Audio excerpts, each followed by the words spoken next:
You are a woman of great perception as well as being beautiful. Oh, thank you. You are reminding me so much of your great national figure. Oh, yes, people have said I resemble the Queen. No, not the Queen. British Bulldog. To what two persons are you referring? Well, you and I. You and I? Yes. Oh, Mr. Brown, I'd no idea you felt like that about me. Well, as you said yourself, it's perfectly natural. Oh, you poor dear boy. Oh, no, Miss Courtney, you don't understand. Oh, but I do. Men have always found me rather fascinating. Yeah, I'm sure they have. Look, let me explain. Now, there's no need to apologize for the way you feel. Yes, but Of course, it's out of the question. Look, Miss Courtney, please. Now, don't start grovelling. Don't get over it. Yes, I suppose I will. And now I suggest you go and squash this foolish rumour about you and your French fiancée. All right, I'll do that. Thank you. And Mr. Brown. Yes, Miss Courtney? Don't worry about this other little affair. I shan't tell a soul. Your secret is safe with me. You're very kind. Poor fellow. Oh, come now, Miss Courtney. The man is by nature the hunter. Oh, well, this puts an entirely different complexion on the matter. It does? Yes. Much as I abhor fighting, I feel that under the circumstances, perhaps your motives were justified. Right, seconds out. Miss Courtney. Would you care for a sherry before you go? Oh, I'd be delighted. Do sit down.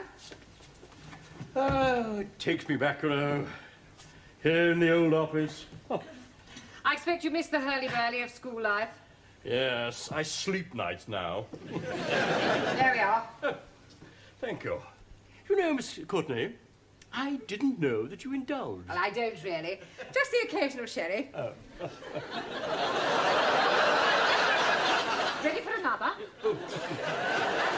Cheers. Good health. I want to hold you in my arms and kiss you. You did write this letter, Mr. Brown. Ah, yeah, well, not to you. Well, it's the letter you were writing for that Hungarian student. Yes, you see, what must have happened... You don't need to go on. I mean, it's obvious he's been smitten by my charm and beauty. I have told you before, Mr. Brown, that I do have this strange fascination for the opposite sex. Oh, yes. Very strange. You may not believe this, Mr. Brown, but when I was a young girl, I was very plain.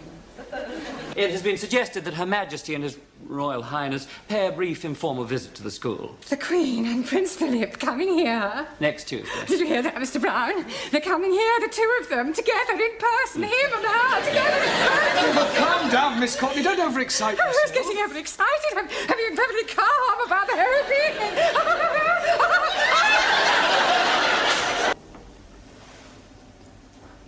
Arise, Sir Jeremy.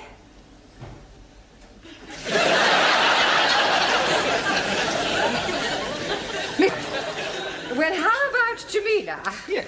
Jamila, dear, will you come here?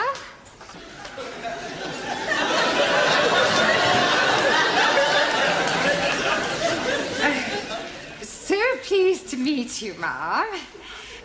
Where is your husband? He's in the woodwork club.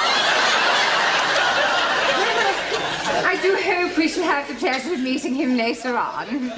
This is Mr. Brown, our English teacher. How do you do? Mum. Jamila.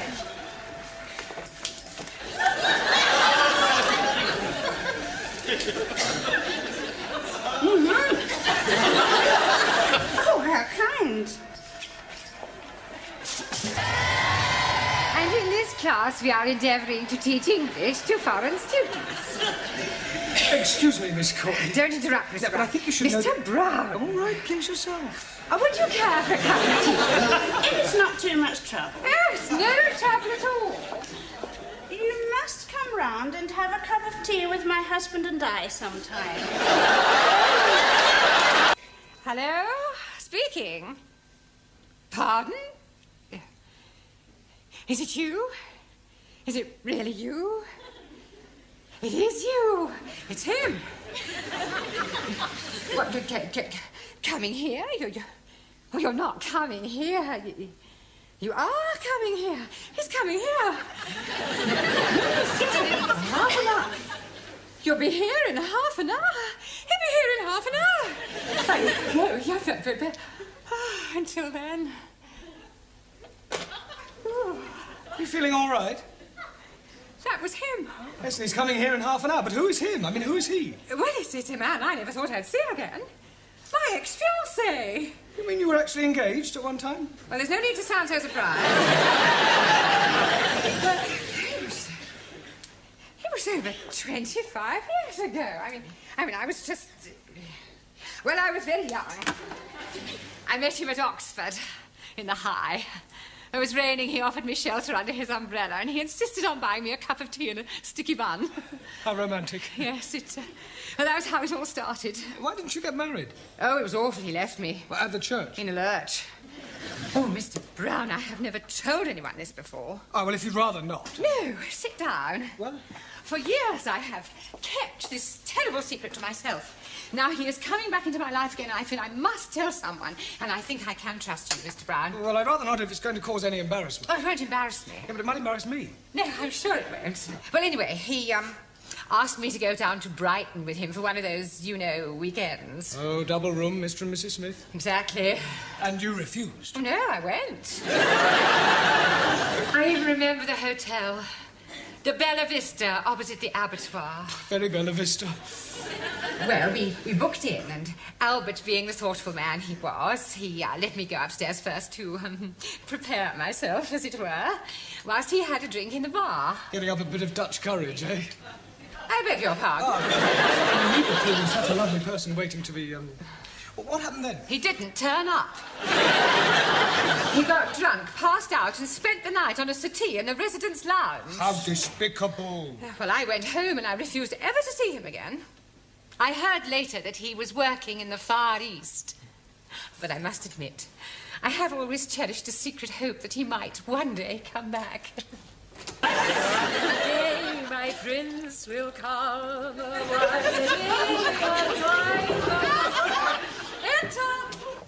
Enter.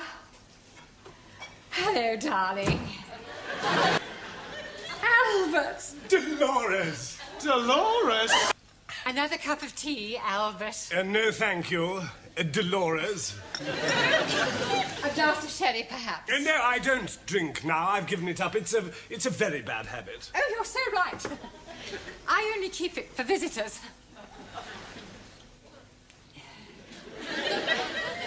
Dear. Come on, Dolores, think of something a little more sparkling. I wonder... Yes. Will you... Oh, I will. Pour me another cup of tea? Tea? Yes, please. But you said you didn't want any more. I've changed my mind. Oh.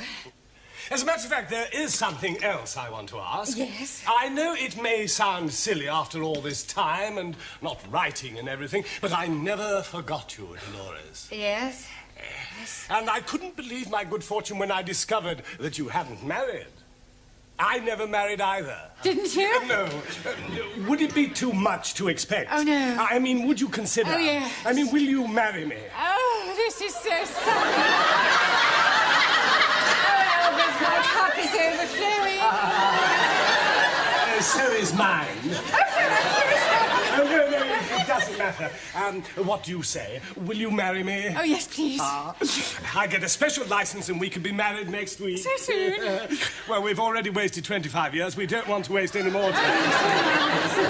Oh, wait. What's the matter? No, we can't. We'll have to wait. You see, my money is tied up abroad, and it'll take several weeks to transfer it over here. Oh, that's all right. I have enough money. Oh, no, dear Loris, I couldn't have you paying for the wedding, the reception, and the honeymoon and everything. But what is mine is yours. No, it wouldn't be right. Nonsense. Don't be so proud. Well, I'll tell you what I do. I will use your money on the strict understanding that I pay you back when mine comes through. Oh, very well, if you insist. I most definitely do.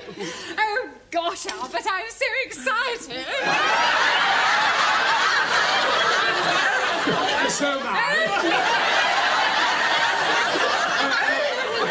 Just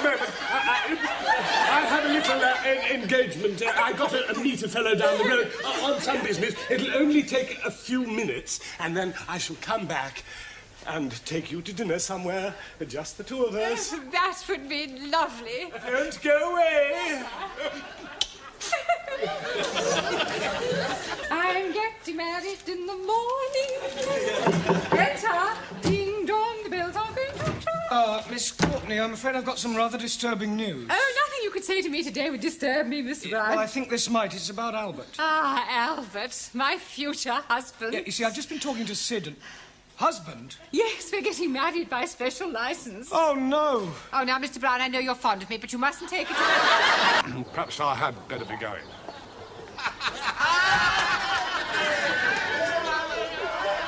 It's all right, Miss Courtney. He's gone. Oh, thank you, Mr. Brown. Ah, Mr. Brown, come in. We were just talking about you. That will be all. Thank you, Gladys. Yes, all right, Miss Courtney. Good luck. What did she mean, good luck? Oh, nothing at all. Now, Mr. Brown, do sit down. Oh, I've just bought the register, actually. Well, thank you very much, but there's no need to rush away. Sit down. Yeah, but my students will I'm be sure waiting... they won't miss you for a few moments. Would you care to join me in a cup of tea? Yes, thank you.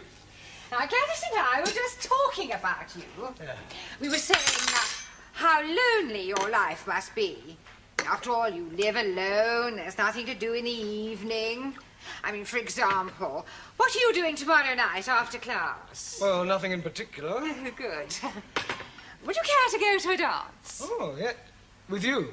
I'm afraid not, Mr. Brown, but don't be disappointed. I shall be there. But I already have my own escort. No, the Ladies' Circle are holding their annual supper dance. I happen to have 2 spare tickets, and of course I immediately thought of you. You do dance? Well, a little, but I know Jean Kelly. Well, that's splendid. There we are, then. That's settled. Oh, thank you. That's very good of you to consider me. Oh, not at all, dear boy. You can give me the money later. Yes, all right. Money? For the tickets. £5 each. You didn't say tomorrow night, did you? Yes. Oh, dear, what a pity. What is, Mr. Brown? Well, I have to go to the laundrette. I'm down to my last clean shirt. How unfortunate. Yes, any other night, but tomorrow would have been fine. Well, of course, if you do have to go to the laundrette... Oh, yes, I do. well, then we had better forget about it. Yes. After all, I'm not the sort of person to put pressure on anyone. Oh, no, I'm sure you're not. No point in forcing anyone to do anything they don't want to do. Very true. Oh, by the way, I shall be having lunch next week with the area education officer. I expect he'll want to know how you're getting on. Really? The right word in his ear could lead to a full-time job. Oh, well, that would be marvellous. Yes. Pity about the tickets. £10, you said? You've changed your mind? How nice. Ah, Mr. Brown, have you decided yet who you're taking to the dance tomorrow night? Not exactly. That's good, because Dr. Wilson has just telephoned he's unable to come. I'm sorry, I don't understand. Well, he was to have been my partner. Now you can have that honour, Mr. Brown. I'll take your partners for the gay Gordon. Oh, that's mine, I think, Mr. Brown. And when you come to the Valita, it's mine. Well, come along, Mr. Brown. And smile.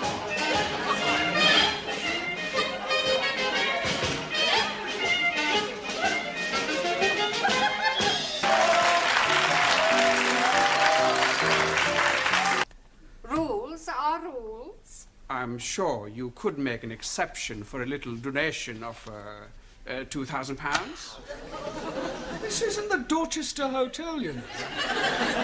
This is an educational establishment. You can't expect us to bend the rules just because you plonked £2 on the table. Can he, Miss Courtney? Well, of course he can. A Rolls Royce? Yes. Well, I suppose I could give it a try. Good. Look upon it as a challenge. I'll do my best.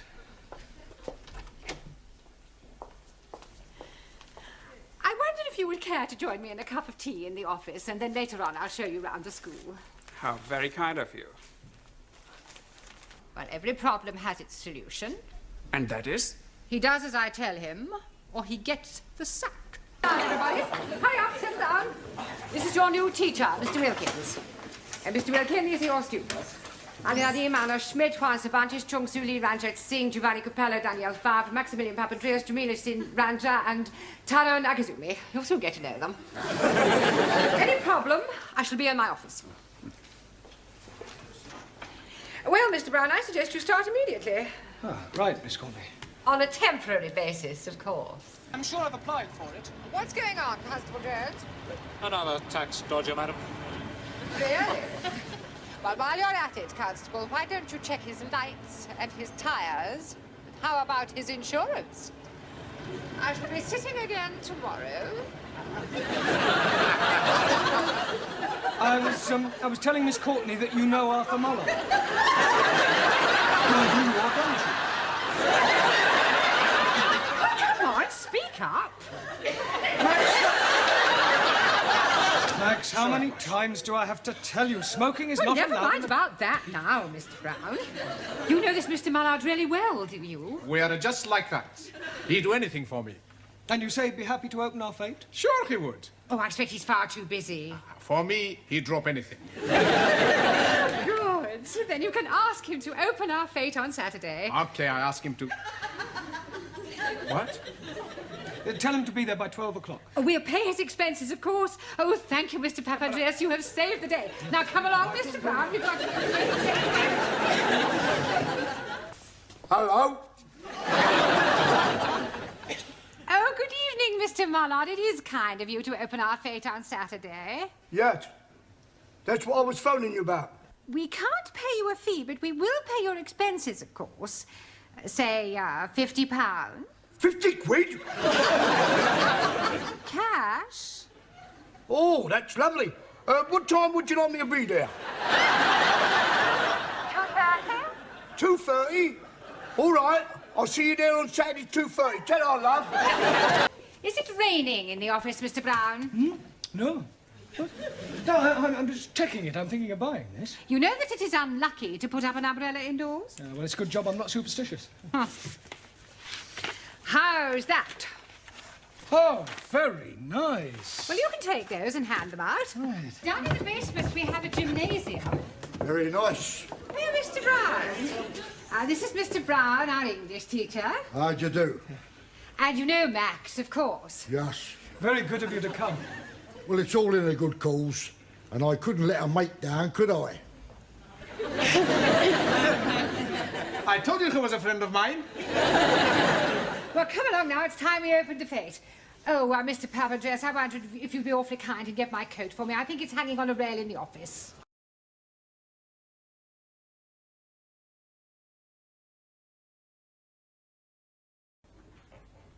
Happy birthday, Miss Courtney. Thank you very much. Happy birthday to you. Happy birthday to you. Happy birthday, Miss Courtney. Happy birthday to you. Hooray! Hooray! Hooray! Hooray! Oh, what a lovely surprise. Thank you all so much. Ah, don't mention it. And now, And thank you for my wonderful present. on behalf of the... Pardon? Oh, sneaking into my office when I wasn't looking. Oh, it's lovely. I've always wanted... Ah, Miss Courtney. Ah, Mr. Brown, I was just thinking about you. Really? Yes, there's something I want to say to you. There's something I have to say to you. Oh, well, after you. No, after you. No, I insist. What did you want to say? Well, wouldn't you like to sit down? Oh, no, I don't want to crush this mink. Go on. Well, firstly, let me say that right away I have no wish to upset you on your birthday. Oh, nothing you could say today would upset me. I wouldn't bank on that. Mr. Brown, I must confess that there have been times in the past when I have thought that you were selfish and lazy and inconsiderate. Well, I am. But you aren't. I was wrong. And I want you to know that I shall never forget this birthday as long as I live. Neither will I. Oh, it's such a wonderful present. Miss Courtney... Call me Dolores. Pardon? And I think it's time we stopped being so formal. while we're in the office here alone, there's no reason why we can't be more intimate. Intimate? Yes. Well, you may call me Dolores, and I shall call you Jeremy. Look, Miss Courtney. Dolores. That's better. About this mink jacket. What's the matter? Oh, I'm sorry. It's just that, well, I'm so overcome. It's such an expensive gift you've given me. No, I didn't. Well, I know that your students must have contributed, but after all, it was your idea, wasn't it? Well, actually... And I just don't deserve it. I mean, what did I give you for your birthday last year? A ballpoint. A miserable ballpoint. Well, if it'll make you any happier, I'll take the mink back and buy you a ballpoint. It looks